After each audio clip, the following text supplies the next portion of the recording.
Bonjour à tous. Merci beaucoup de nous rejoindre nombreux aujourd'hui. On va donc commencer ce webinaire organisé par Carte ONG.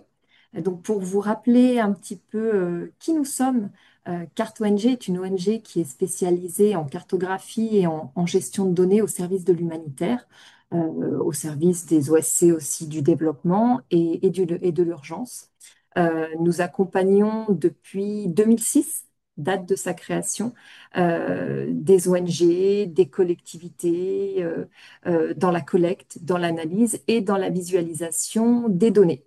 Nous avons une grosse expertise en SIG et une grosse expertise en gestion des données programmées.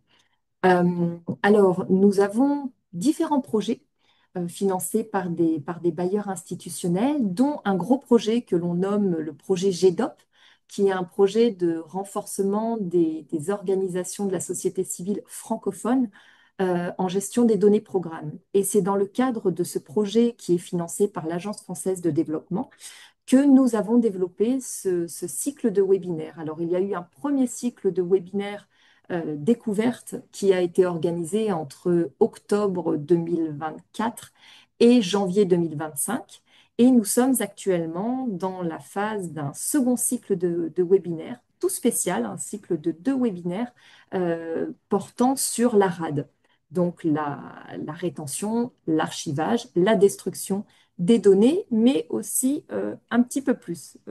Camille vous en parlera après, puisque nous l'avons appelé RAD+, en souhaitant intégrer les dimensions de publication et de transfert liées à la donnée. Donc, dans le cadre de ce cycle de webinaires, nous avons déjà organisé un premier webinaire le 30 avril dernier. Ce webinaire est disponible sur notre chaîne YouTube, mais peut-être que vous avez été déjà plusieurs d'entre vous à le suivre en direct et nous vous en remercions. Les 2 webinaires vont ensemble. Il y a notamment un cas pratique qui est un petit peu le fil conducteur entre celui du mois d'avril et celui d'aujourd'hui.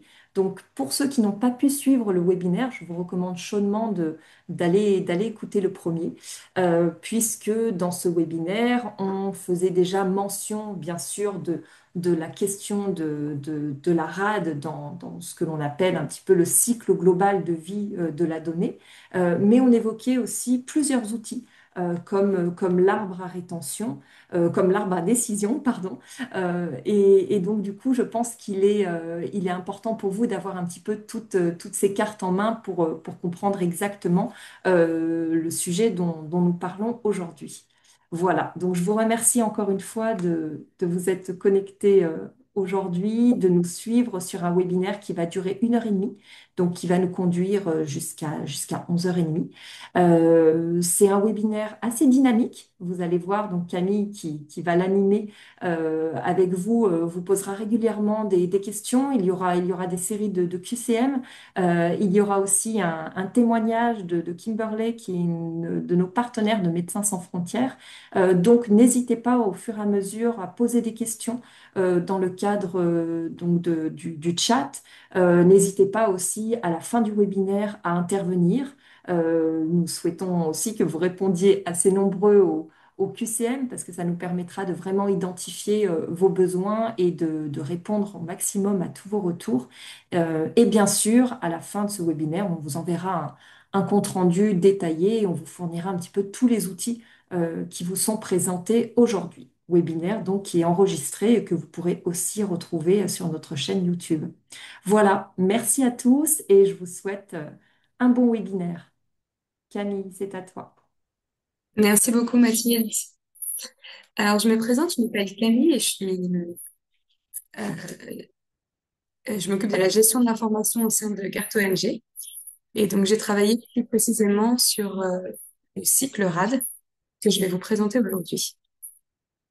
Pour une question de durée et de limitation, on va voir différentes parties de ce sujet. Néanmoins, on est bien d'accord que ça va être assez limité et que vous aurez plus de détails en fait dans la boîte à outils qui sera publiée quelques semaines après ce webinaire et vous pourrez voir en détail tous les points que nous avons abordés. Concernant l'agenda d'aujourd'hui, on va faire un bref rappel de ce qui est RAD+. Ensuite, on abordera la question de la publication. Non, on aura d'abord la destruction, puis la publication. Et enfin, la question du transfert. On terminera sur la question de la checklist pour les gestions de données en urgence, avec le témoignage notamment de Kimberley Lordon, qui travaille pour Médecins sans frontières. Tout d'abord, j'aimerais vous faire un petit quiz pour savoir si RAP+, c'est une terminologie qui vous parle ou pas. Donc, je vous propose de scanner ce QR code et de répondre à la première question pour voir si l'acronyme est déjà clair pour tout le monde.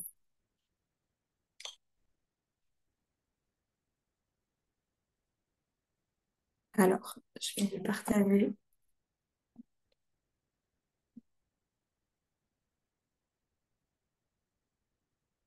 Je vous propose de scanner maintenant le QR code.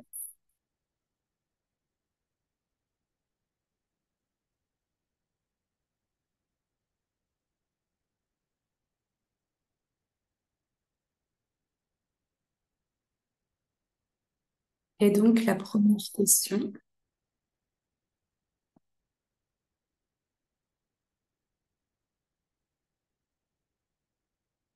qui porte sur la signification RAP+.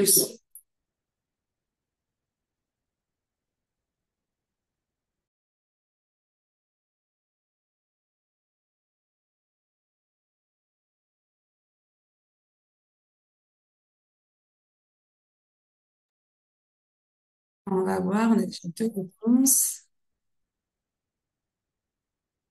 Je vous remets le QR code si vous avez des difficultés.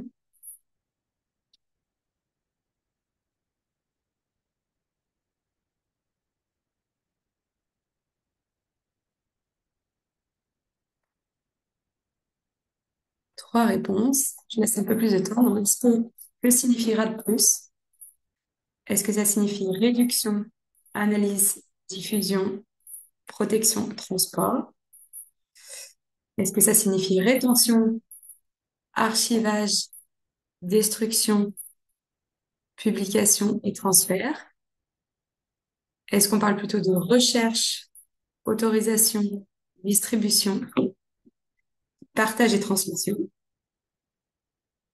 de révision, approbation, déploiement, partage et transformation, ou de rassemblement, archivage, développement, publication et transmission?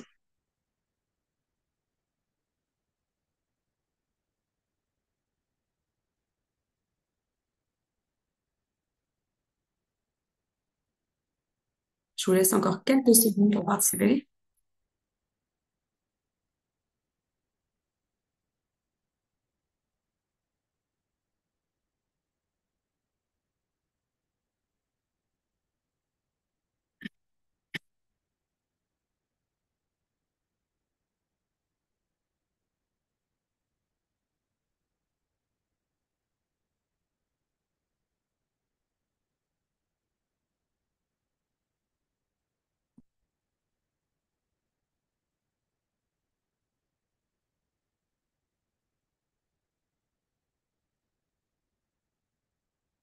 Alors, du coup, on a plutôt des réponses pour rétention, archivage, destruction, publication et transfert.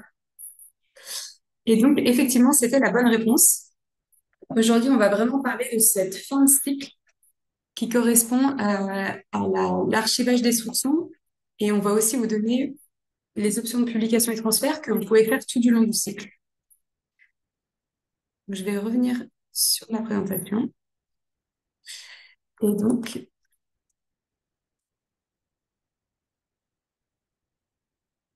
nous avions donc cette réponse. Alors, pour petit rappel de la rate, si on regarde le cycle de gestion de données, on voit que le cycle normal, c'est la définition des besoins, la conception et planification, la collecte de données, le nettoyage ainsi que la classification, ensuite l'analyse et le partage des retours. Néanmoins, dans le cycle de gestion de l'information, surtout dans les domaines humanitaires, on est souvent dans des contextes d'urgence ou voilà, avec une forte activité dépendant des, des événements sur place. On oublie souvent la dernière partie qui est de la conservation, mais également jeter et archiver. Et une des grandes tendances qu'on observe dans le monde de l'humanitaire, c'est qu'on a beaucoup, beaucoup de données, parfois trop, et on en dispose mal à la fin et qu'on se pose rarement la question de que faire des données à la fin d'un projet. Donc l'objectif aujourd'hui, c'est vraiment de clarifier cette partie du cycle de gestion de l'information. Donc si on revient sur une définition à proprement parler de RAD, donc on a trois étapes qui est la rétention, l'archivage et la destruction. Nous, on a rajouté donc du coup publication et transfert parce qu'on voit bien que dans le contexte actuel, avec notamment la baisse des disponibilités des fonds, on a un besoin grandissant de mutualiser l'information et de pas nécessairement aller tout le temps la collecter en individuel, mais de, de mutualiser le fait que d'autres ont l'information et que qu'on puisse l'utiliser de manière plus coordonnée. Pour le cycle de l'information, il est important de décider en avance l'utilité, la pertinence et aussi l'utilité opérationnelle de vos données. Et il est vrai qu'il y a des données qui sont importantes à un moment T de la gestion de projet, alors que si le projet est dans 6 mois, le contexte a changé, la donnée sera plus utile et donc à ce moment-là, on peut se poser la question de la pertinence de la garder. Il est important de prévoir en amont la collecte de données, ce qu'on va faire de ces données. Donc, pour une gestion sécurisée et responsable, il faut prévoir en amont, est-ce qu'on va la détruire, combien de temps on doit la garder, et les questions légales, on va voir qui vont venir dans ce process. Donc, ça serait important de le clarifier. Concernant la boîte à outils RAD, donc c'est une boîte à outils, je vous rappelle, qu'on va sortir dans le cadre du projet du Learning Corner.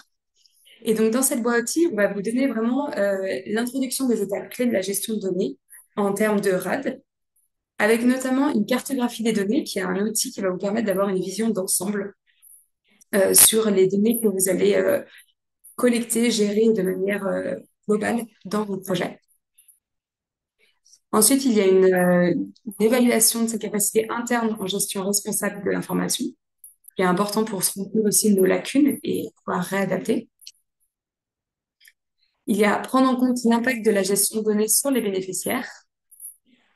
Donc, vraiment aussi prendre en compte que la gestion de données, de données personnelles notamment, ça peut avoir un impact néfaste si ces données sont perdues ou utilisées de manière malveillante. Enfin, il y aura identifié les étapes clés ainsi que les moyens de mettre en œuvre pour adopter la gestion de données responsable et donc qui est limitée dans le temps et dans l'utilisation. Une fois encore, je rappelle que les données n'ont pas vocation à être utilisées ad vitam aeternam parce qu'elles vont appartenir à un contexte avec un objectif qui est précis. Et dans ce cas, elles ont une limitation en termes d'utilité et de pertinence. Maintenant, je voudrais vous conduire à la RAD+. Donc, si vous avez visualisé le premier webinaire, en fait, on va d'abord expliquer le côté rétention et archivage. Et donc, maintenant, on va s'intéresser plus particulièrement à la question de la destruction. Qu'est-ce que la destruction? Donc, la destruction des données, c'est un processus qui est délibéré et contrôlé, qui vise à éliminer de manière définitive et sécuriser les informations sensibles ou obsolètes collectées et utilisées au cours des opérations militaires. Là, je voudrais particulièrement attirer votre attention sur la question de délibérer, parce qu'il peut y avoir destruction des données et ça peut être accidentel. Et à ce moment-là, c'est une autre problématique. Et cette destruction, elle doit être forcément encadrée. Et il est important, en fait, d'identifier les personnes responsables et la manière, les étapes à faire.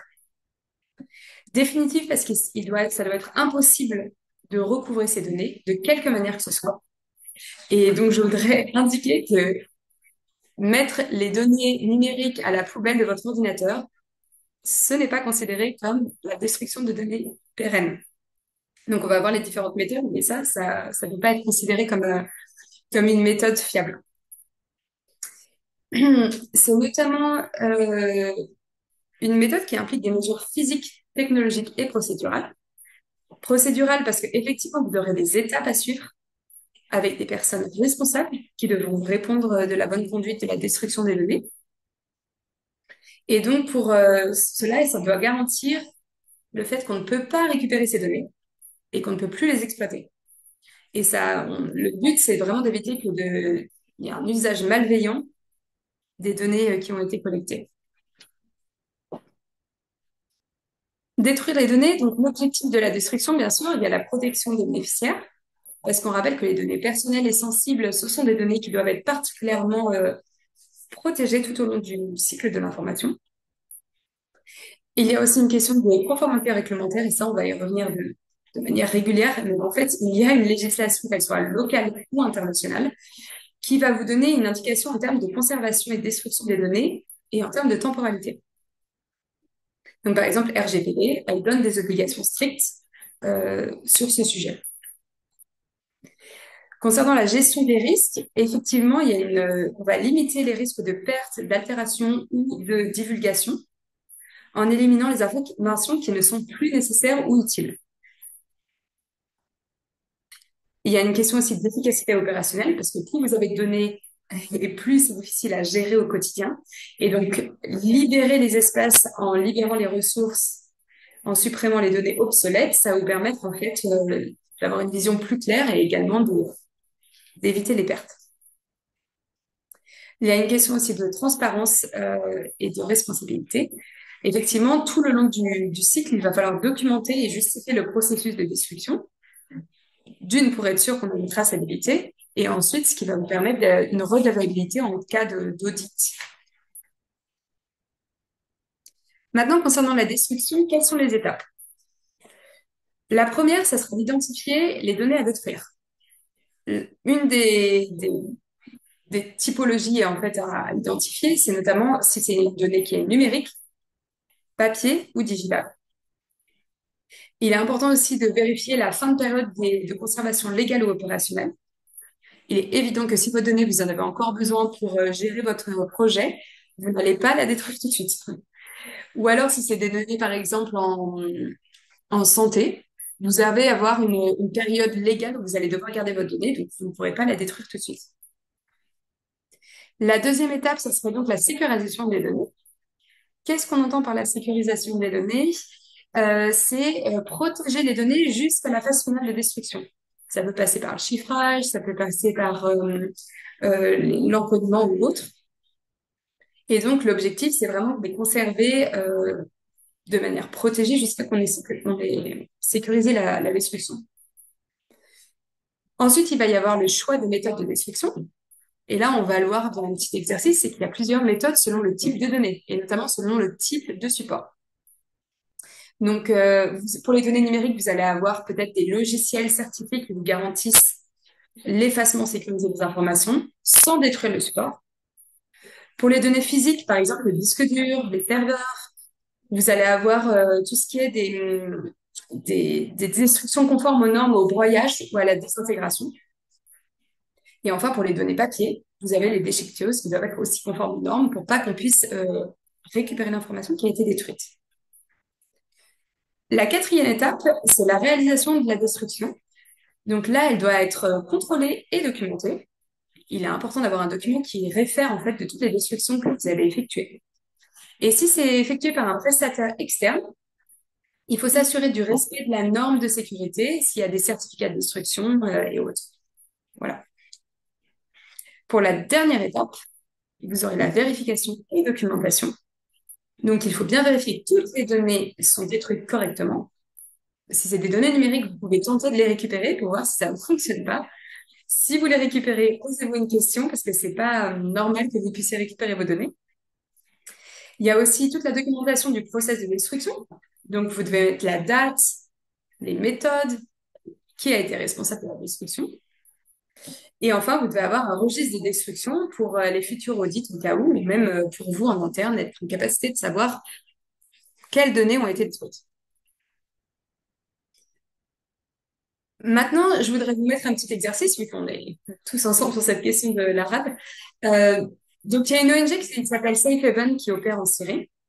Bien évidemment, c'est une ONG fictive.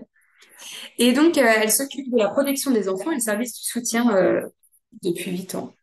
Et en raison de changements de priorité, ils vont relocaliser une de leurs activités. Et ça implique en fait de regrouper les bureaux et donc de transférer les données et de détruire celles qui ne sont plus nécessaires. Donc l'objectif, c'est que Safe Haven, on puisse les aider en fait à effectuer une destruction des données de manière responsable et gérée. Donc dans l'équipe, vous aurez forcément le responsable des données, de la protection des données qui va être impliqué, la gestionnaire de programme, qui a un peu la vision d'ensemble des données, et le responsable informatique, parce que c'est tout l'aspect technique. Donc la question, c'est d'aider en fait Farage, le responsable informatique, à utiliser le bon outil pour mener à bien sa tâche. Donc une fois encore, je vous propose de scanner ce QR code et il y a un petit exercice de juste une étape pour que vous un peu formalisez dans votre esprit quel type de destruction selon le type de support.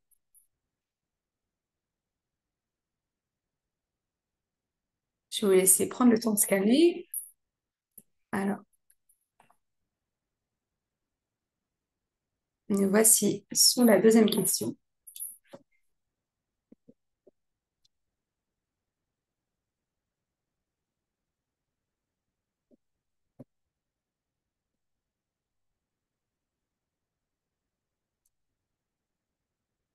Donc la question, c'était bon.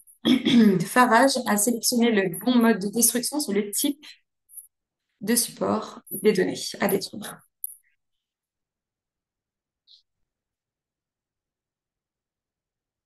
Vous aurez plusieurs supports indiqués. On a le disque dur externe, clé USB, les dossiers papier, ordinateur portable obsolète.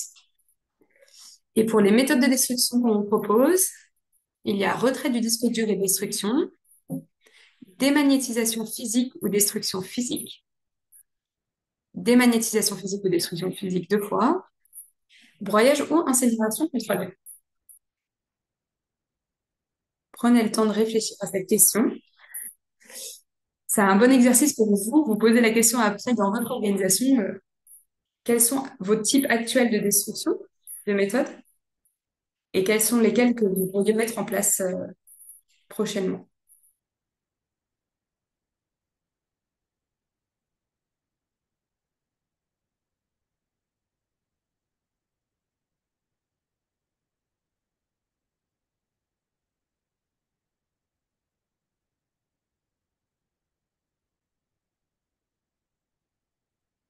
Je vois que 4 personnes ont déjà répondu. On va prendre encore quelques secondes. Je vous maintiens le QR code au cas où vous n'ayez pas eu le temps de scanner.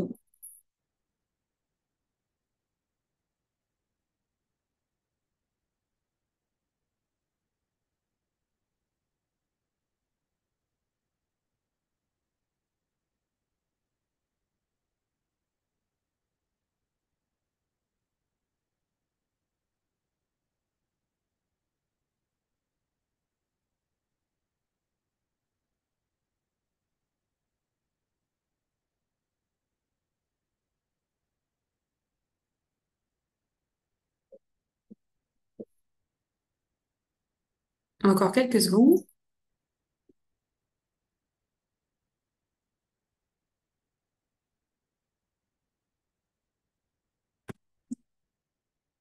7 personnes.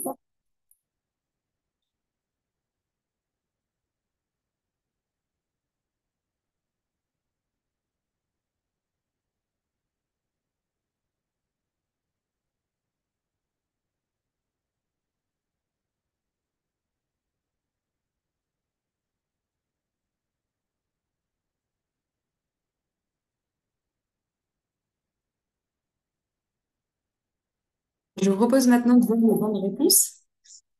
Donc, concernant le disque dur externe, il faut procéder à la démagnétisation physique ou destruction physique du disque dur.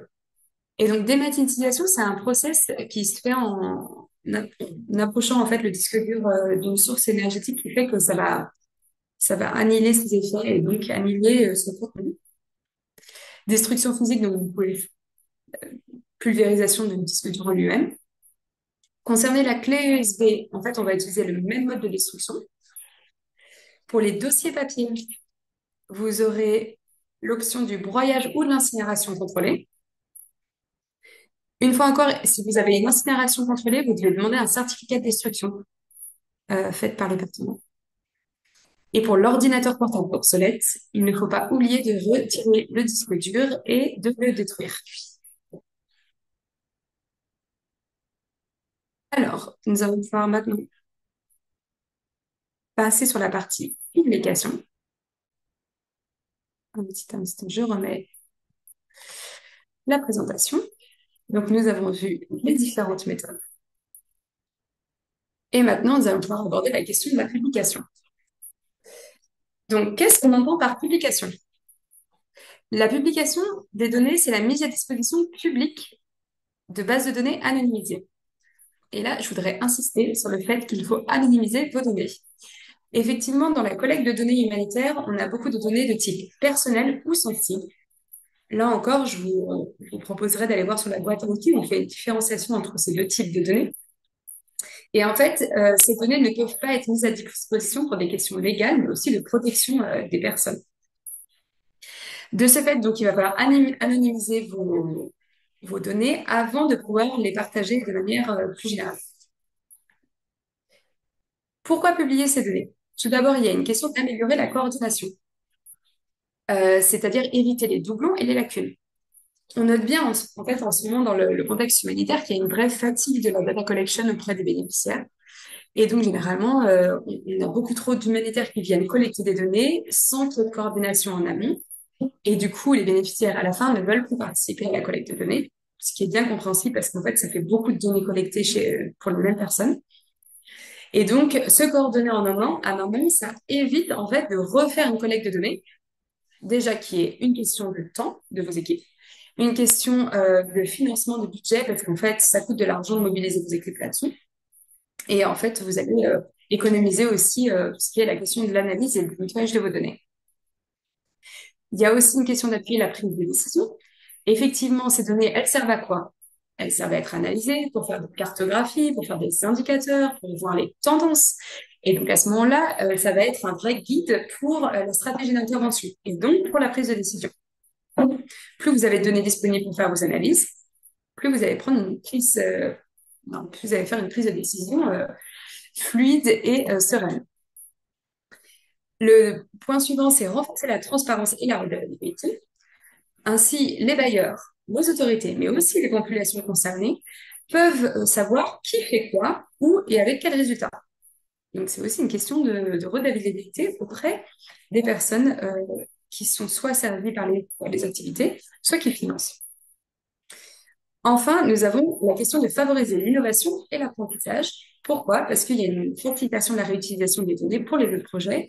Et donc, en fait, ça nous permet de focaliser l'énergie sur d'autres points d'action, tels que l'amélioration des activités ou des process ou autres. Maintenant, comment publier les données? Donc là, on va revoir le cycle 5 étapes. D'abord, identifier les données à partager.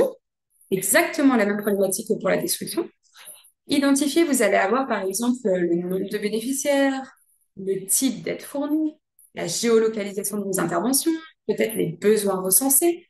Voilà, ça c'est le type d'information qui pourrait intéresser les autres. Par exemple, si vous êtes en épidémiologie et que vous avez une information sur le taux de contamination des populations sur une carte, bon, il est probable que ça intéresse beaucoup d'autres ONG qui travaillent en domaine de la santé, pardon, surtout en contexte d'urgence. Évidemment, vous ne publiez pas des données sensibles et personnelles, je vous répète, mais c'est important de les anonymiser en amont. La seconde étape concerne le nettoyage et la structuration des données. Effectivement, vous ne pouvez pas donner des données où il y a des erreurs, il faut qu'elles soient fiables, complètes, anonymisées. Le format également va être particulièrement soigné. Donc, soit vous aurez des formats CSV, soit vous aurez des formats Excel, soit JSON, mais ce sont des formats qui doivent être réutilisables. Ensuite, le choix de la plateforme. Donc, effectivement, toutes les plateformes n'ont pas les mêmes objectifs. Donc, par exemple, vous pouvez avoir Humanitarian Data Exchange, HDX, donc, qui est une plateforme maintenue par OSHA. Vous allez pouvoir récupérer des données, publier les vôtres. Mais il y a aussi d'autres plateformes qui existent, notamment Relief Web ou OpenStreetMap, qui là est une plateforme d'open source qui est beaucoup plus spécialisée dans tout ce qui est données géospatiales. Ensuite, vous avez la documentation des données. Effectivement, quand on publie, on doit avoir une description claire, la source, la date de la collecte, la méthodologie et euh, les restrictions éventuelles. Si, voilà, s'il y a des données qui ont des particularités qui ne peuvent pas être utilisées dans tous les domaines. Voilà, je pense que c'est important de spécifier ce genre d'informations quand vous les partagez. Et enfin, la cinquième étape, c'est de mettre à jour régulièrement. Effectivement, si vous travaillez sur le même domaine d'action, que vous avez le même jeu de données, mais que tous les 6 mois, il est mis à jour, ça sera beaucoup plus utile aux autres de pouvoir utiliser une mise à jour de données régulière.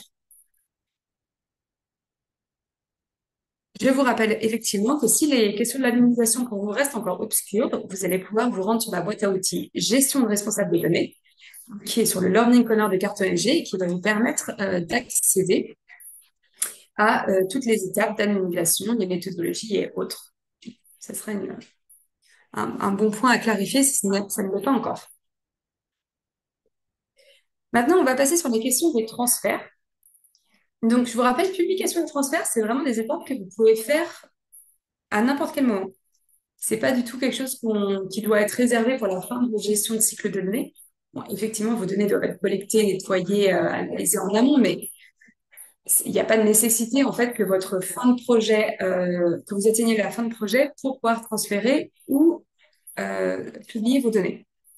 Mais ce sont des choses qu'on a peu tendance à faire, on observe une forte restriction et peut-être rétention des données au niveau des ONG. Et donc, dans la dynamique actuelle, on voit qu'il y a une résurgence en fait de la coordination et notamment de mutualiser les données et aussi d'être en capacité de les partager ou transférer s'il y a des partenaires qui ont besoin d'y avoir accès. Donc, concernant le partage des données, la transfert des données, excusez-moi. Donc, ça concerne le fait de déplacer les informations sensibles ou critiques d'un système, d'une organisation ou d'un emplacement à un autre, tout en garantissant la sécurité, bien sûr, l'intégrité et la confidentialité des données.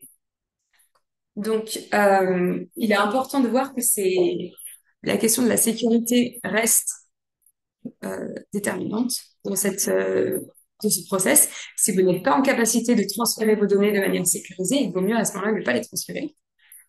On veut aussi garder l'intégrité et la confidentialité, donc être en capacité d'avoir une donnée qui n'est pas divulguée à tort et à travers. Et ces transferts de données peuvent se faire en direction des partenaires, mais aussi, par exemple, ça peut être les administrations locales qui doivent reprendre la suite d'une ONG si l'ONG décide de terminer ses opérations sur le terrain. Et à ce moment-là, on permet la continuité. Donc, le type d'information que vous pouvez transférer, par exemple, les données personnelles, les rapports terrain, évaluation des besoins, certains documents administratifs nécessaires à la bonne suite des opérations.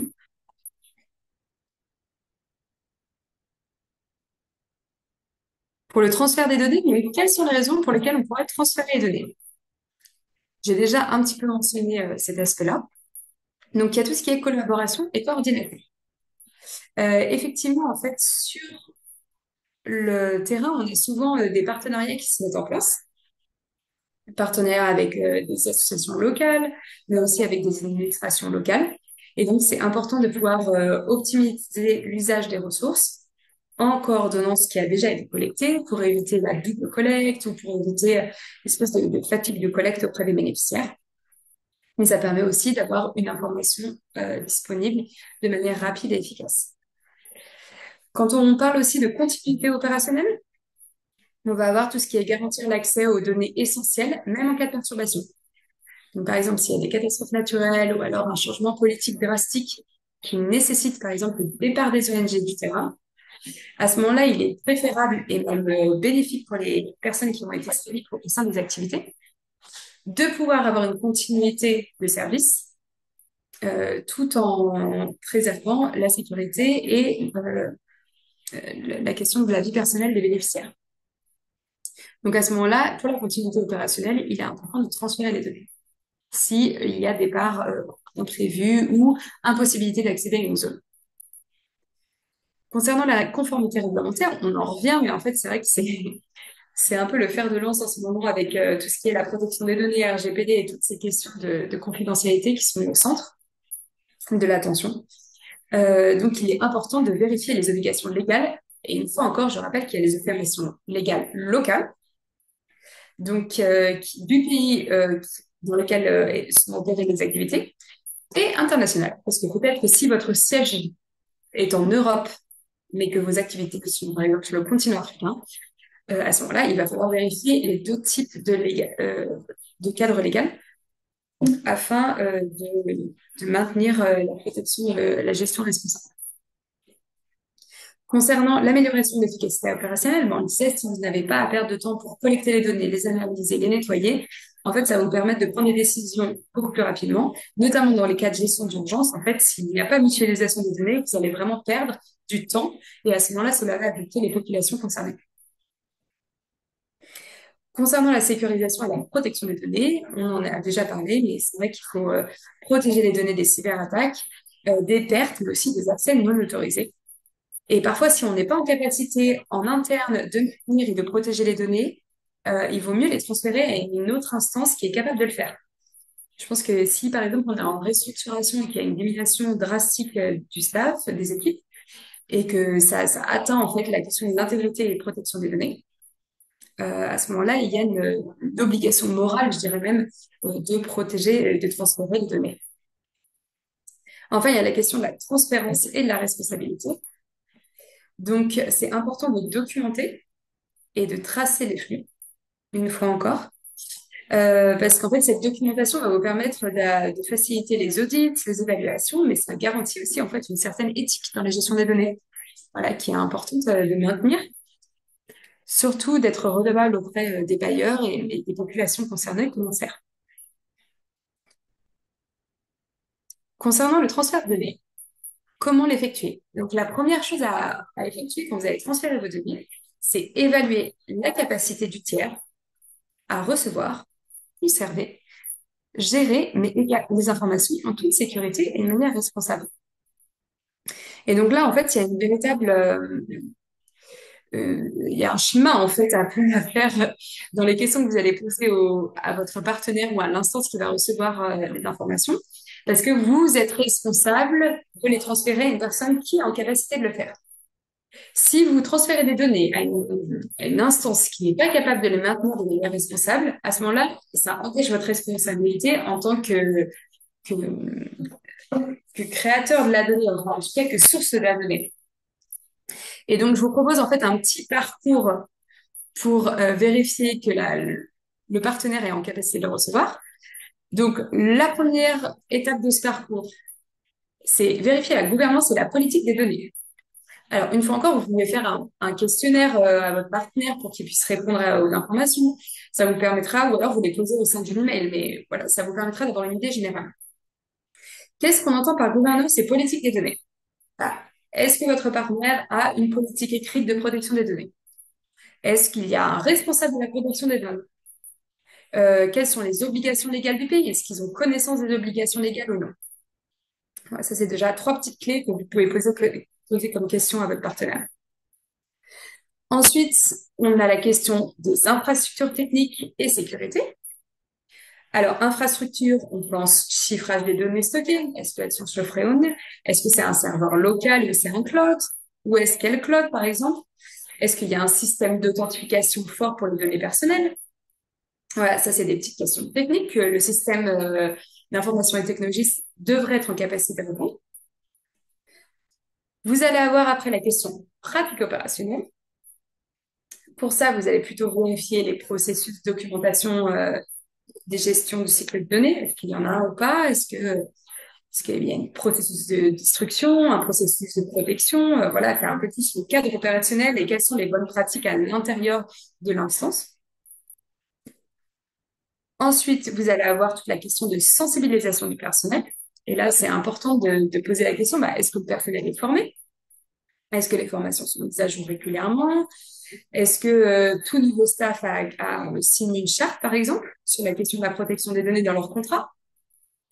Voilà, c'est des petites choses à aborder parce qu'en fait, ça va vous donner une clé, en fait, une indication sur la capacité de l'organisation tierce à gérer et à maintenir la sécurité des données que vous allez transférer. Et enfin, vous allez avoir la question des accords légaux de traitement des données. Donc là, vous allez avoir dans votre accord de transfert, vous allez avoir des clauses de sécurité des données dans le contrat qui va vous permettre de vérifier en fait que ces données sont traitées et utilisées à bon escient. Parce qu'effectivement, vous, vous êtes une fois encore la source de l'information et donc vous êtes vous êtes dépositaire euh, de la responsabilité de leur sécurité, notamment pour les personnes auprès desquelles vous avez collecté les données. Effectivement, s'il y a une fuite ou s'il y a un mauvais usage, bon, l'accord aura stipulé l'usage que l'administration tierce pourra en faire. Néanmoins, c'est une question de protection des personnes servies au cours des activités.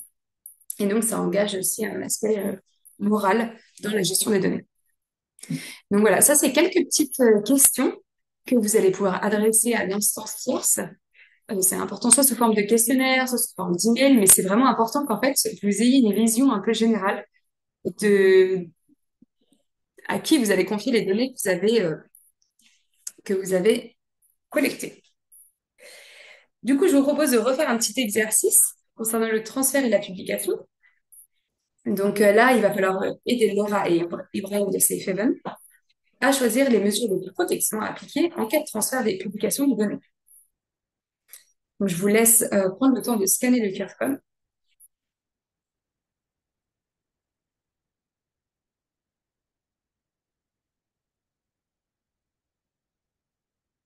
Revenir. Voilà, donc ici, vous allez voir plusieurs options. Je remets le QR code quelques secondes au cas où vous n'ayez pas le temps.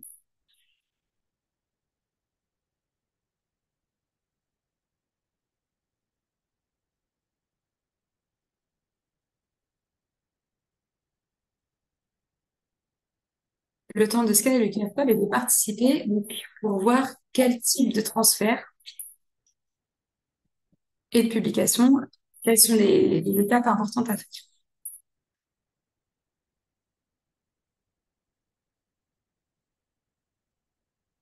Donc ici, on a plusieurs types de données. Vous allez avoir publication du rapport d'évaluation, transfert des dossiers ressources humaines, transfert de la liste de partenaires locaux, publication des données financières. Et donc, dans les solutions, qui est préalable au transfert ou à la publication ou au transfert, vous avez l'option obtenir un accord écrit des personnes concernées, supprimer tous les détails bancaires et confidentiels, chiffrer les fichiers et utiliser un canal sécurisé,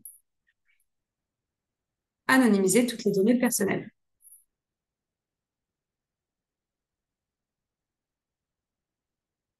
Je vois qu'il y a une personne, deux personnes.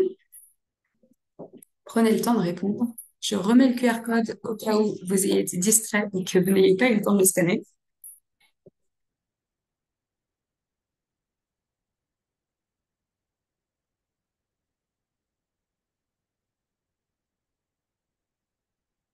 Cette personne, je vous laisse encore quelques secondes pour faire l'exercice.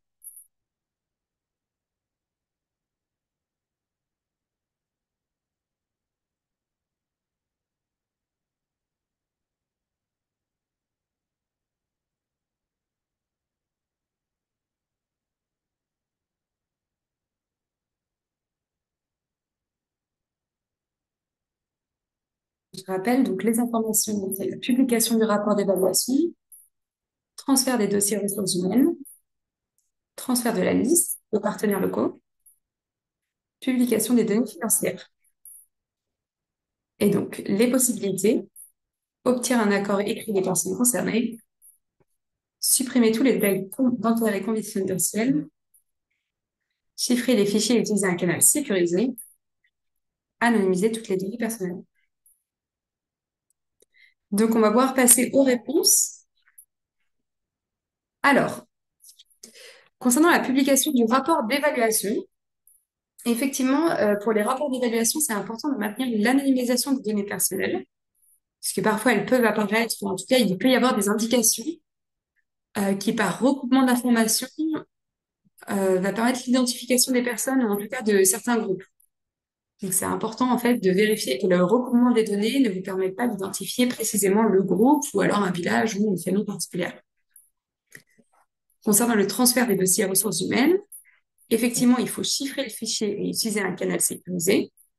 Là, vous n'allez pas anonymiser, parce qu'en fait, anonymiser vos données ressources humaines, ça va pas être très utile quand vous allez devoir vous en servir. Néanmoins, la question du chiffrement et du canal utilisé est importante. Je rappelle que WhatsApp, par exemple, n'est pas un canal sécurisé. Ou alors que la messagerie personnelle n'est pas un canal sécurisé. Il faut soit passer par un email, soit passer par un signal à la limite, qui est un canal beaucoup plus sécurisé, soit passer par un logiciel de chiffrement, en fait, qui va le faire pour vous et vous donner le code. Et si vous transférez des dossiers qui sont sous forme de Excel, je vous conseille de mettre un mot de passe ainsi qu'une date limite d'utilisation, par exemple. Et bien sûr, vous ne transférez pas le mot de passe dans le même email que l'Excel que vous allez transférer. Il y a une séparation aussi des données que vous transférez qui va vous permettre de maintenir une sécurité. Concernant le transfert de la liste de partenaires locaux, là, vous obtenez un accord écrit des personnes concernées puisque vous donnez un contact. Pour la publication des données financières, il est important effectivement d'enlever tous les détails bancaires et confidentiels. Voilà, donc ça, ce sont des petites clés en fait pour publier et transférer de manière sécurisée. Il y a d'autres points sur lesquels vous pourriez penser. Là, c'était juste une petite vision globale de ce qui est possible. Une fois encore, je vous conseille d'aller après sur la boîte à outils une fois qu'elle sera publiée pour que vous voyez un peu plus en détail les possibilités avant le transfert et la publication de données. Nous allons maintenant revenir sur la présentation. Voilà, nous avons vu la réponse aux questions. Et donc, le dernier point que j'aimerais aborder aujourd'hui avec vous, avant de laisser la parole à qui parlait, c'est tout ce qui est question de checklist gestion de données en état d'urgence. Donc, pour qui est cette checklist de gestion des données en urgence? Ici, on va vraiment parler spécifiquement des acteurs qui font face à une limite de temps et de ressources pour bien appliquer le cycle RAD. Et donc, ils vont utiliser un espèce de raccourci pour une gestion minimale et essentielle des données en urgence. Donc, concrètement, qu'est-ce que ça veut dire? Si vous n'avez pas de temps et si vous avez très peu de ressources, au lieu de faire toutes les étapes de la cartographie, ensuite de déterminer quelles données vous devez retenir, archiver, détruire, quelles données vous pouvez transférer, publier, bon bah là, en fait, on va réduire en fait le temps de gestion de fin de cycle de données afin que au moins vous le fassiez de manière sécurisée et responsable, mais en un temps record. Et avec aussi une utilisation moindre des ressources. Donc, cette checklist, je vous le rappelle, elle est utilisée dans des circonstances exceptionnelles. Ça ne peut en aucun cas être en fait une gestion de l'information harmonieuse dans vos gestions de projet. Parce qu'en fait, votre gestion de RAD, elle doit déjà être pensée au début de votre cycle projet, avant de collecter vos informations. Vous devez savoir, en fait, pour combien de temps vous allez les garder, pour combien de temps vous allez les archiver, est-ce qu'il y a des obligations légales ou autres. Et donc, cette checklist, elle est vraiment réduite au minimal. Ce n'est pas vertueux, c'est plus pour faire face à un cas d'urgence. Et à ce moment-là, vous allez directement sur cette checklist. Donc, pour la checklist, on va avoir différents points qui me semblent essentiels. Et on va voir avec Kimberley après, qui va nous apporter un témoignage beaucoup plus terrain de ce qui se fait et de ce qui ne se fait pas. Mais en tout cas, la première partie, c'est d'avoir une cartographie des données avec les parties prenantes. Voilà, que ça soit fait de manière restreinte, certes, mais en fait, vous devez quand même avoir une idée de votre paysage global de vos données. Parce que vous devez savoir, en fait, quel type de données existe et qu'est-ce que vous allez devoir en faire. Donc, que ce soit fait de manière très rapide, il est important pour vous que vous ayez les parties prenantes, donc en fait, les ressources, les personnes ressources qui vont savoir les informations en un minimum de temps.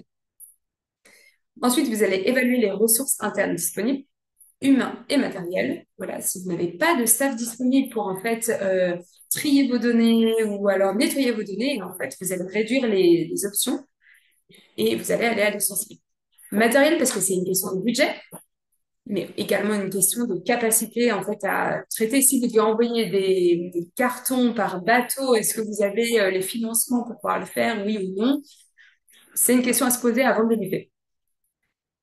Concernant l'évaluation de la capacité interne et celle des partenaires à gérer les données, ça se produira que si vous allez transférer certaines données. Par exemple, si vous êtes sur des données de santé et que vous devez les transférer à la clinique locale, effectivement, vous devez évaluer rapidement les capacités des partenaires, mais ça ne doit pas être une étape qui peut prendre beaucoup de temps.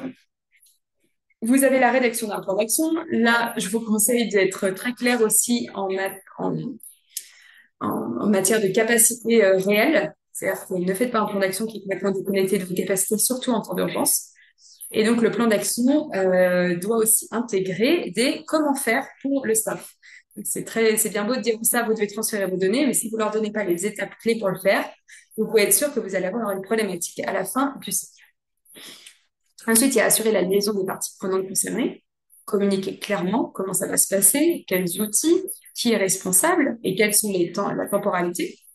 Une fois que vous avez détruit les données qui doivent l'être, emballer les données papier et migrer les données numériques qui doivent être conservées.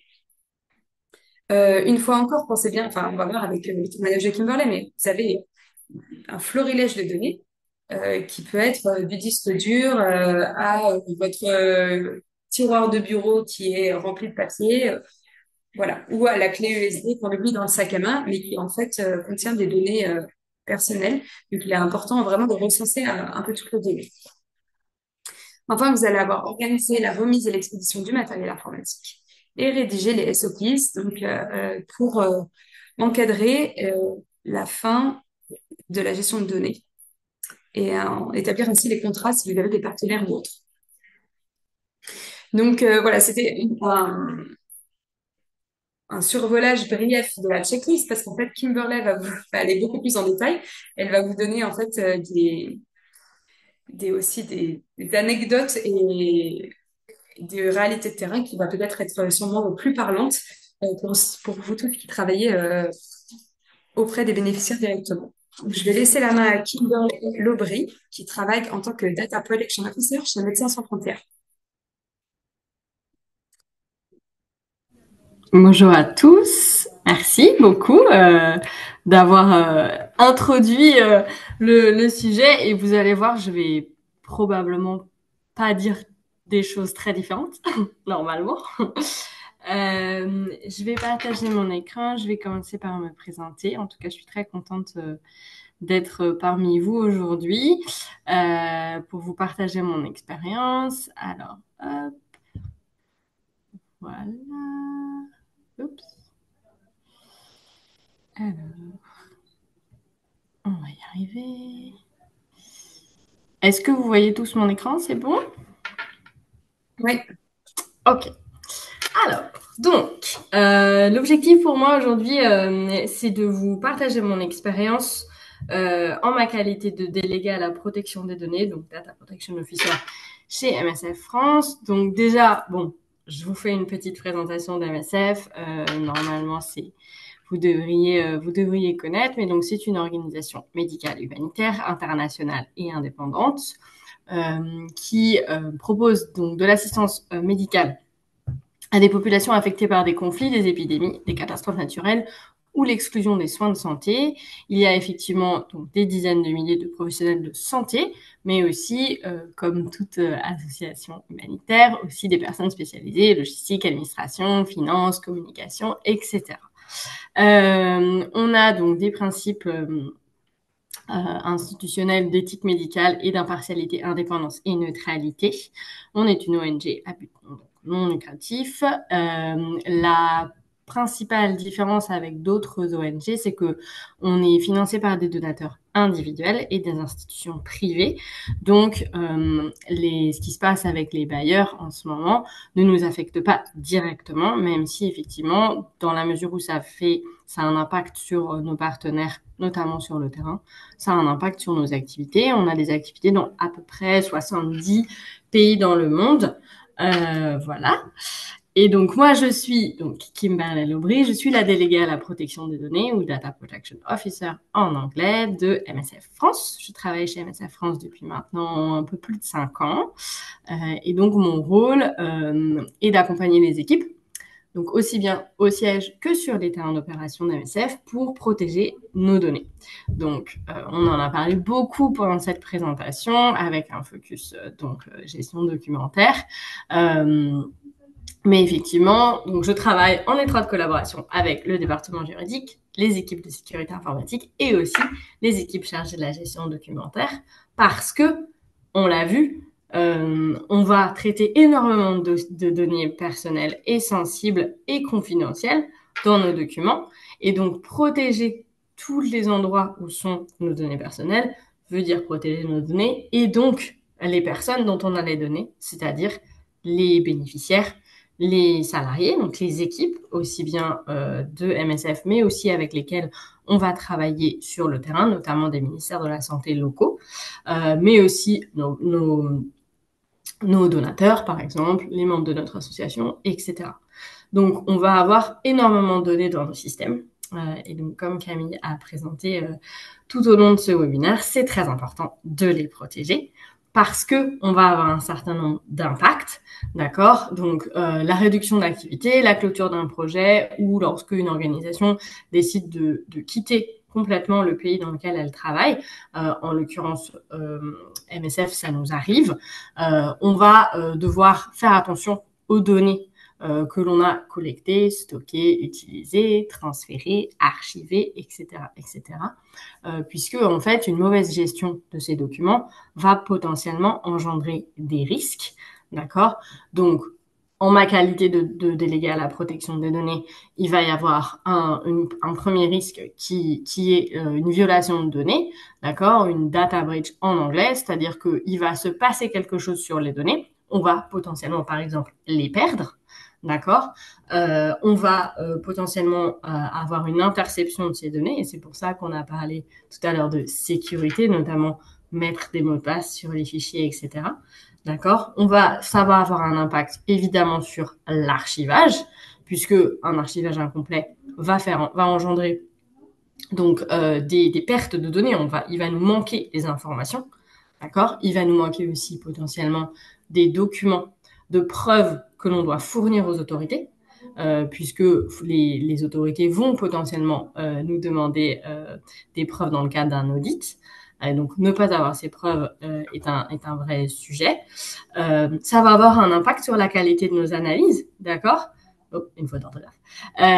Et l'efficacité de nos opérations. Donc, effectivement, on va potentiellement perdre un historique opérationnel. C'est vrai qu'on se focalise beaucoup sur les données personnelles, mais les dates à laquelle on a ouvert un projet, ce qu'on a fait, les partenaires avec lesquels on a travaillé, etc., c'est aussi très important d'un côté opérationnel, d'avoir cet historique opérationnel. Et il nous est arrivé de ne pas pouvoir retrouver si on avait ouvert en 1990 un projet en Syrie, par exemple. Et donc, ces documents vont nous aider à la prise de décision ou à réorienter nos activités. Et donc, il va falloir qu'on ait ces données. Et si on ne les a pas, il est possible qu'on doive prendre des décisions non informées. Ça va avoir aussi des délais opérationnels, donc on va avoir un impact sur la continuité des opérations. On a besoin être en capacité de fournir des informations, d'accord, à nos équipes sur le terrain. Donc, on va avoir besoin de trouver ces informations, qu'elles soient correctement archivées et documentées, d'accord, puisque qu'on parle d'une activité classique ou lors de la réduction d'activité ou la clôture d'activité, on va devoir trouver ces informations. Et la plupart du temps, vous allez voir qu'on va avoir du mal. Et le dernier impact dont je voulais vous parler, c'est effectivement l'impact juridique.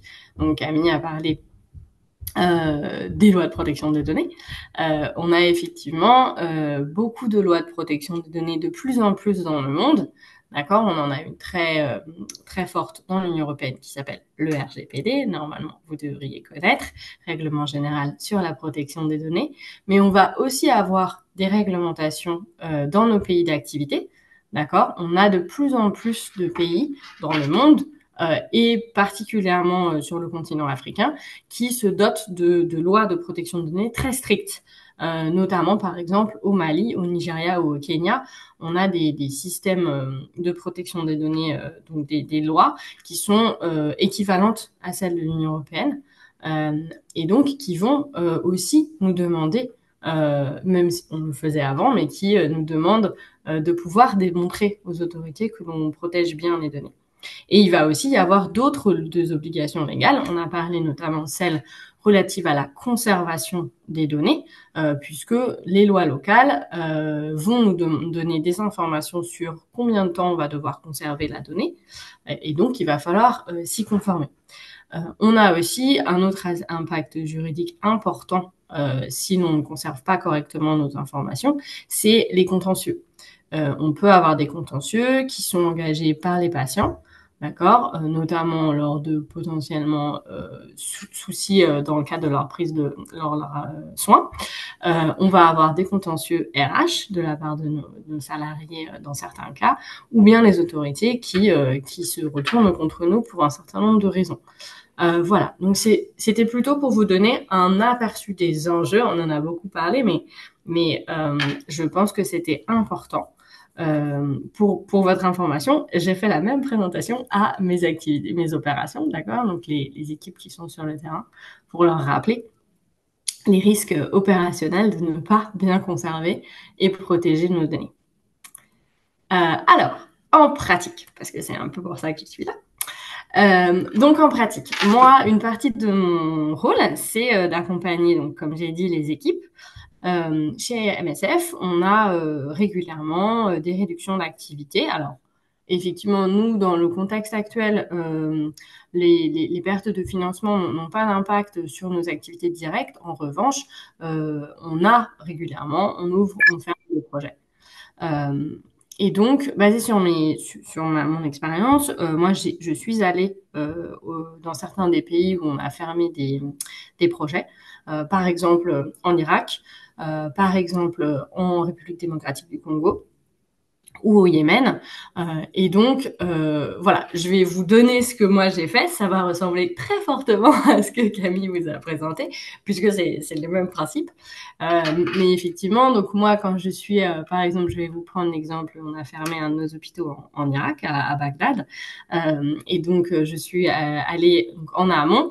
Avant d'y aller, j'ai mené les entretiens avec les parties prenantes, donc toutes nos équipes, aussi bien la partie administrative, finance, etc., que les parties médicales, pour comprendre quelles étaient les données dont on disposait. Où est-ce qu'elles pouvaient être stockées, d'accord? Quelles étaient leurs activités à ces personnes, pour que moi, je puisse avoir une idée.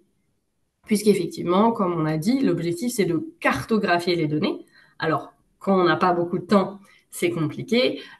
Faut savoir que de toute façon, on n'a jamais assez de temps parce que quand on ferme des activités, il y a évidemment d'autres priorités. Mais de la mesure du possible, cartographier les données dont on dispose, c'est très important parce que ça nous donne une idée de ce qu'on a. D'accord? Élaborer un plan d'action. Donc, comme l'a dit Camille, il faut que ce plan d'action il soit efficace. Donc, c'est pas, il faut faire attention de faire des micro-actions pour bien expliquer aux équipes ce que ça veut dire, d'accord? C'est-à-dire classer les archives. Bon, c'est effectivement une action, mais expliquer de séparer par type de documents, parce qu'on va avoir des durées de conservation différentes, faire attention si c'est du papier, si c'est de l'électronique, etc. C'est important d'être très précis. Après, on va faire des recherches juridiques, puisque effectivement, comme on l'a dit, aujourd'hui, on va avoir des cadres juridiques locaux qui sont très spécifiques. Donc, parfois, on va ne pas avoir de durée de conservation sur certaines données et parfois, on va avoir des durées de conservation très strictes qui sont notamment liées à la possibilité pour les personnes de faire des contentieux. D'accord? Donc, on va garder les données à des fins d'audit, à des fins de protection de l'organisation pour les contentieux, mais aussi pour pouvoir permettre soit à nos équipes, soit à nos bénéficiaires de demander, par exemple, leur dossier. D'accord? Donc, il va falloir faire très attention. En général, travailler avec des avocats locaux pour avoir ce cadre juridique, puisque la plupart du temps, en fait, on va prendre le cadre juridique et les nécessités opérationnelles de l'organisation pour déterminer combien de temps on va garder les données. On va effectivement aussi être en lien avec les référents, puisque en fonction des activités, on va avoir des référents, par exemple microbiologie, qui vont nous dire que eux, ils ont besoin de garder les informations ou de rapatrier certaines choses pour leur travail, évidemment pour des fins juridiques, le contrôle interne, etc., etc. Donc bien penser à faire le lien avec les référents que vous avez, puisque ces personnes-là ont forcément probablement des besoins et donc il faut les prendre en compte. Et après, le dernier groupe d'action, c'est évaluer les besoins, donc en ressources humaines, en ressources matérielles, budgétiser tout ça, puisqu'on a tendance à oublier, mais ça coûte de l'argent, en fait, de embaucher des gens, de s'assurer qu'il va falloir expédier potentiellement des données ou du matériel, d'accord? C'est vrai que c'est quelque chose que moi, j'ai vu en pratique, c'est-à-dire qu'on fermait des activités, donc on a une réduction des coûts, et là, on arrive et on dit, ah, bah alors, en fait, on a une réduction des coûts, mais là, vous aviez pas prévu, mais en fait, on a X montant d'argent parce que il faut embaucher des gens, acheter des boîtes, demander à DHL de nous d'envoyer un certain nombre de choses. Donc ça, faut garder en tête que ça coûte de l'argent, la gestion documentaire. Évidemment, on va commander des boîtes pour classer les dossiers papier. Je sais pas dans quel contexte vous travaillez, mais chez nous, on a eu des petites surprises dans la manière dont les données étaient stockées. On avait énormément d'antériorité de dossiers. Et j'ai passé une semaine dans une salle d'archives à ouvrir des boîtes dans lesquelles chaque carton était une surprise, puisque même si on veut tous faire comme on peut, il y a parfois des techniques d'archivage assez obscures. Et donc, ne soyez pas surpris. Voilà. Enfin, j'ai eu des dossiers emballés dans des sacs plastiques.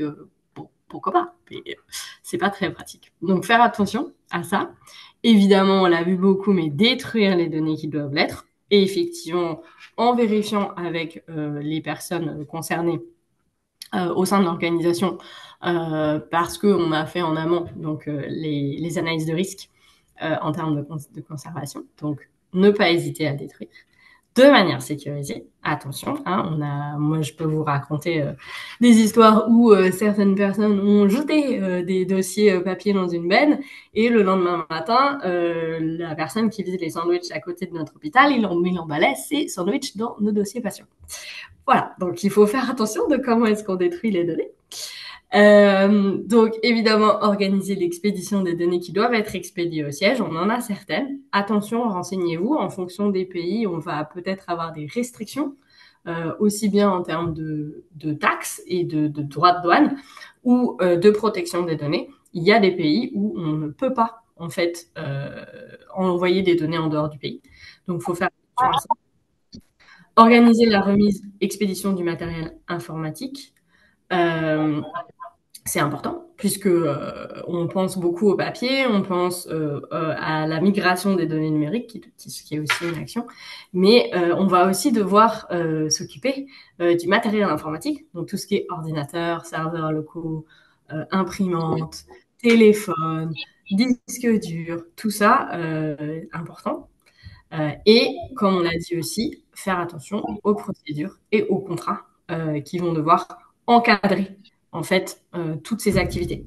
D'accord?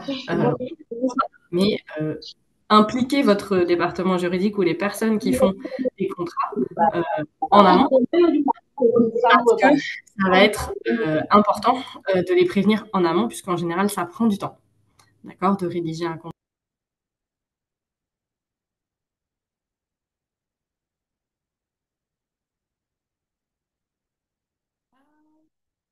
Kimberly, on ne t'entend plus.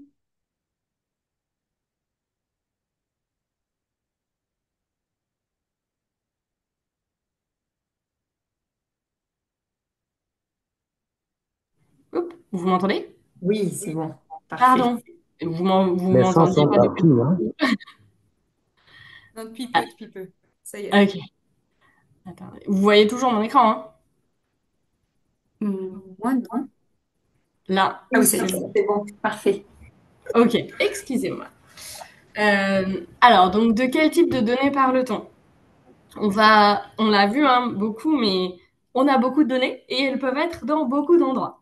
D'accord? Donc, les données électroniques, il faut penser évidemment à tout ce qu'il y a dans les ordinateurs, dans les boîtes mail, dans les logiciels, d'accord? Parce qu'on utilise beaucoup de logiciels, aussi bien des logiciels finance, RH et bénéficiaires, d'accord?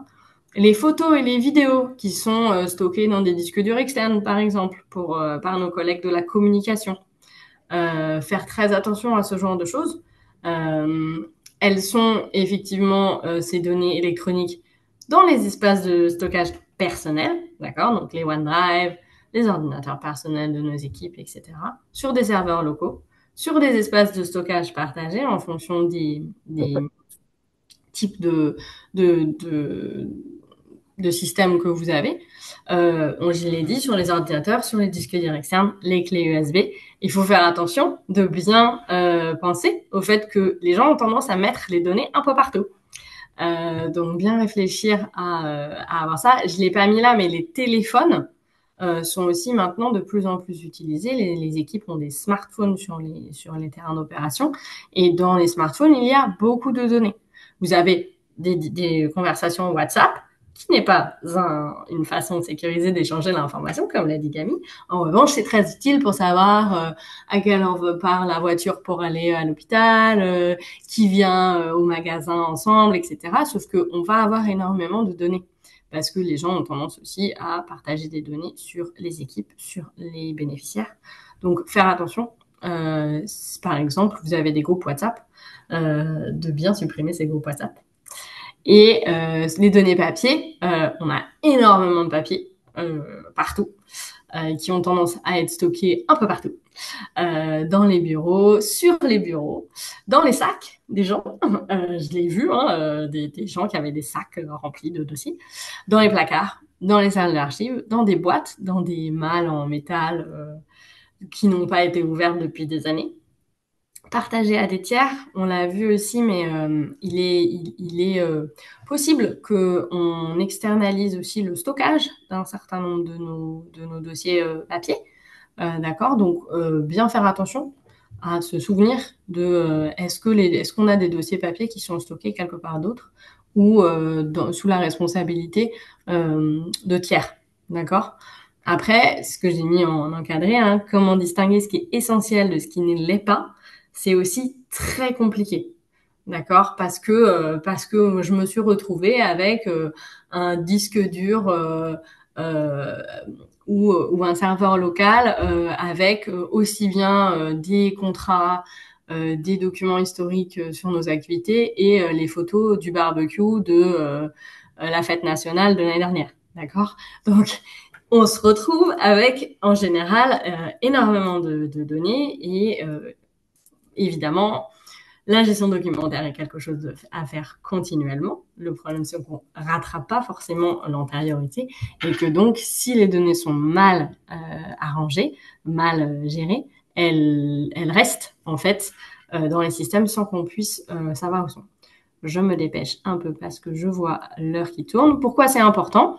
Parce que on a des devoirs et des responsabilités éthiques, d'accord? On l'a dit hein, pendant ce webinaire, mais maintenir la confidentialité des patients, en particulier pour les données sensibles, chez MSF, on a des personnes qui, par exemple, sont victimes de violences. Et donc, il faut qu'on sécurise extrêmement bien leur dossier, d'accord, leurs données. On a des principes de ne pas nuire, tout ce qui est soins santé sur la personne, centré sur la personne, pardon, et le safeguarding, donc lutter contre les abus faits sur les bénéficiaires ou les équipes, d'accord? Donc, dans le cadre de ces principes-là, il va falloir qu'on garde en tête qu'il est possible qu'on ait des données extrêmement sensibles, d'accord? On va aussi devoir mettre à disposition les données de nos équipes ou de nos patients. Nos patients ont besoin de leurs dossiers médicaux, on va devoir les conserver de manière sécurisée pour parfois un certain nombre d'années. D'accord? Donc, il va falloir juste réfléchir que ces données doivent être correctement classées, correctement conservées et de manière à ce qu'on puisse les réidentifier, les dossiers, pour pouvoir les redonner aux patients.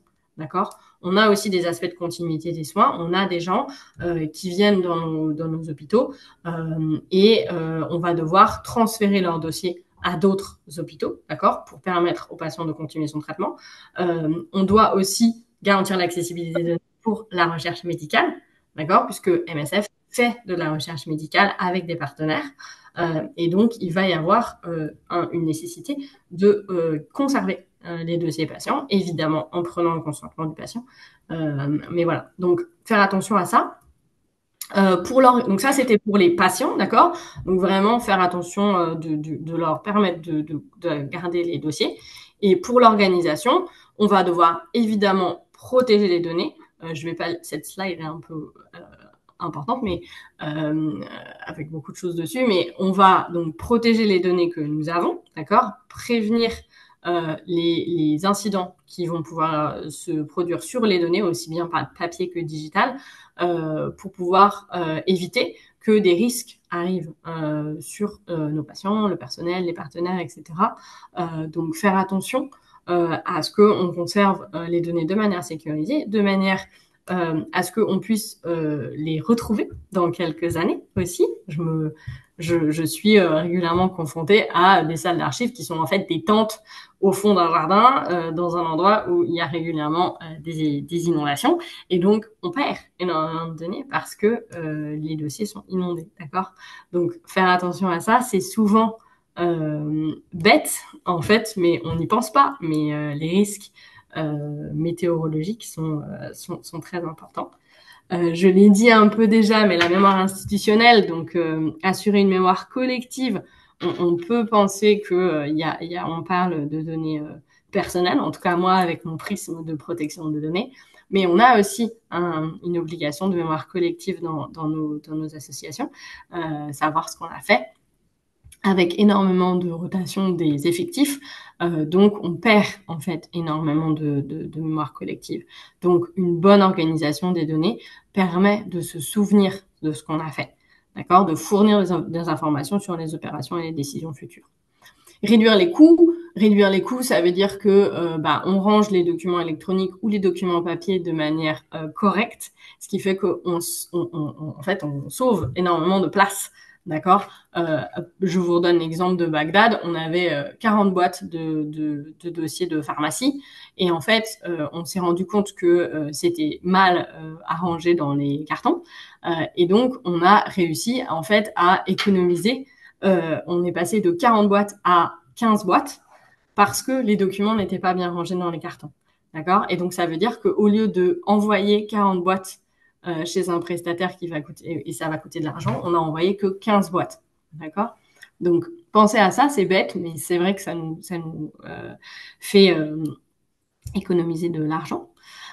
Conformité juridique et réglementaire, garantir le respect des lois et réglementations, j'en ai parlé, d'accord, faire attention, on a des obligations légales, on a des principes éthiques, il faut qu'on puisse être en capacité de répondre à ces obligations légales et donc une bonne conservation des documents est importante. Il nous arrive d'avoir des audits financiers, par exemple, 3 ans après être parti d'un pays, d'accord, c'est important de conserver ces données.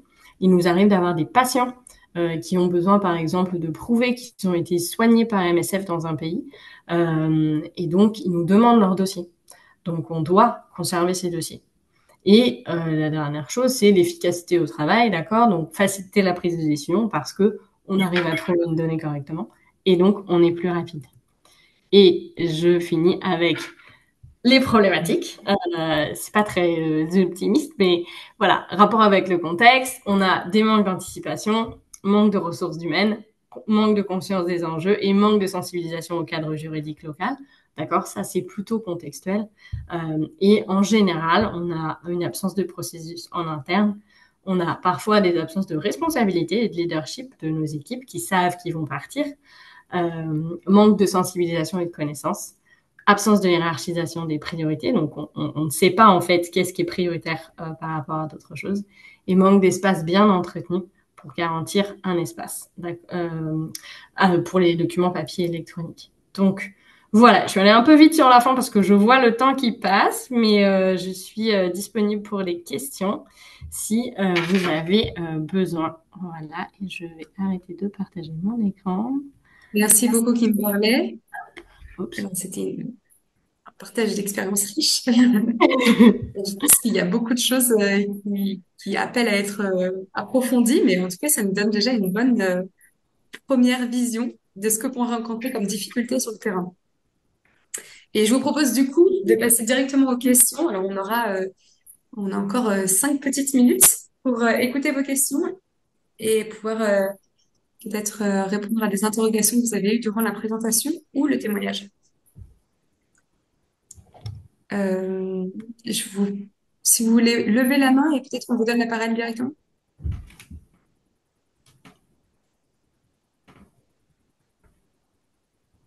Ou alors, est-ce qu'on a des questions dans le chat?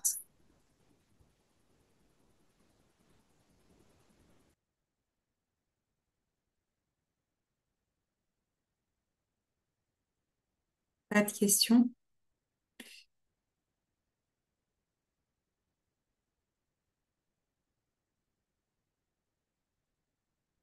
N'hésitez pas si vous n'arrivez pas à prendre la parole et qu'il y a un problème sur le Zoom, on puisse régler ça.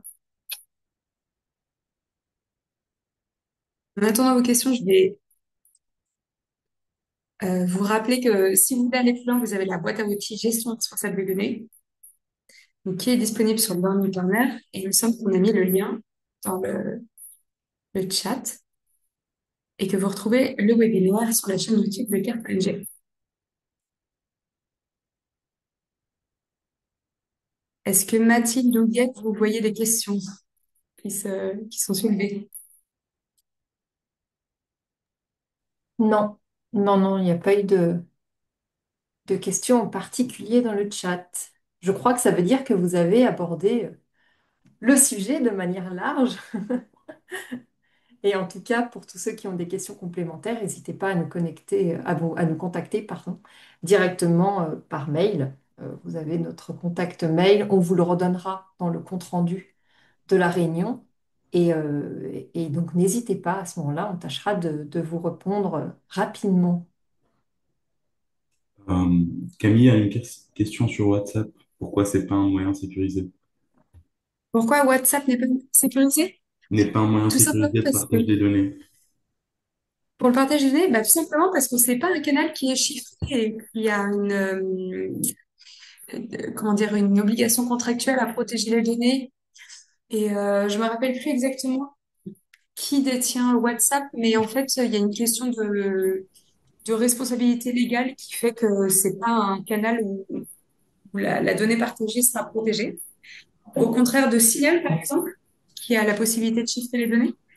Donc, c'est pour ça que WhatsApp, pour des données, et on parle de données de fichiers ou autres, on évite généralement sur le terrain, en tout cas, moi, quand j'étais sur le terrain, de partager via WhatsApp. Je vais peut-être rajouter quelque chose si tu me permets, Oui, Camille. Effectivement, donc c'est vas-y. Meta qui détient WhatsApp, donc c'est une organisation américaine. En fait, le sujet, c'est que donc WhatsApp, en fait, les conversations sont aussi chiffrées comme Signal. Le souci qu'on a, c'est que c'est les métadonnées, donc en fait, l'heure à laquelle on a envoyé le message, où est-ce qu'on se situait à ce moment-là, un peu des indications qui pourraient nous donner notre position ou ce qu'on est en train de partager ne sont, elles, pas chiffrées.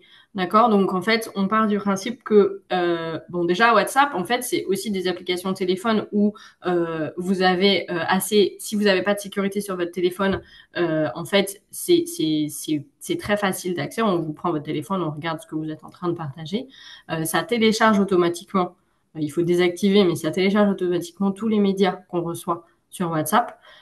Et donc, c'est vrai que, par exemple, pour partager des données qui sont sensibles, ou des données médicales. En tout cas, nous, chez MSF, on ne le préconise pas parce que on a à la fois cet aspect métadonnées non sécurisé et à la fois cet aspect de sécurité en fait du média sur lequel WhatsApp est utilisé, qui fait que c'est moins sécurisé que, par exemple, Signal, on en a parlé, mais aussi des systèmes par lesquels on communique, notamment nous chez MSF, on est chez Microsoft, donc on a par exemple Microsoft Teams qui est plutôt sur nos systèmes Microsoft que nous on gère et donc plus sécurisé.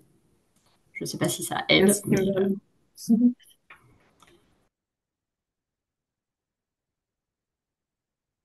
Alors, si on n'a plus de questions, je propose de clôturer donc ce webinaire. Un grand merci pour votre participation et votre attention. Une fois encore, n'hésitez pas à nous contacter si vous voulez plus de détails ou voilà, autres ou des conseils plus particuliers.